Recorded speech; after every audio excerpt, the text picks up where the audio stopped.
A tradição de krans, tradição de kerstboom, é uma tradição de pueblo lá, que em tempo aqui não está um tique mais escuro.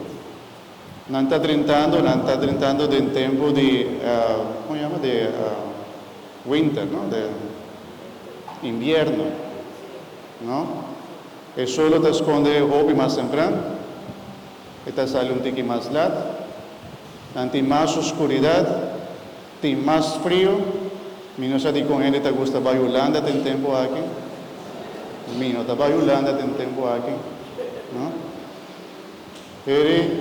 Pero lo que ensinan a transmitirnos para medio de kerstboom y para medio de krans está una estaba haciendo un vela medio oscuridad, una estaba haciendo un vela para significar que el winter aquí también pasa. Recuerda que también tu palo está muriendo, pero no tiene un palo que no está muriendo. También es un palo que nos tiene aquí atrás, que queda verde también en invierno, y esa también es la unificación. Lo que queda verde con esperanza en momento de oscuridad y de invierno de oscuridad, es verde y que siempre tiene de los kerstboom, de los krans, es un signo de esperanza.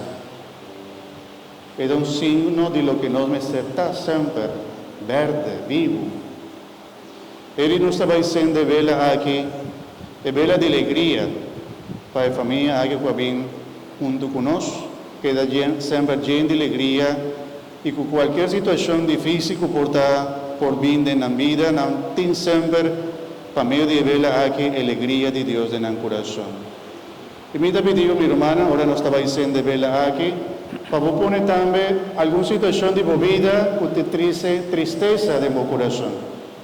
Agora nós sendo vela aqui, Deus por luz a coração, a mente, a família, a casa, e a luz de Cristo, llena de alegria, drenta em cada de vós. Amém? Pero láganos sende vela de alegria, é um rosto, avó,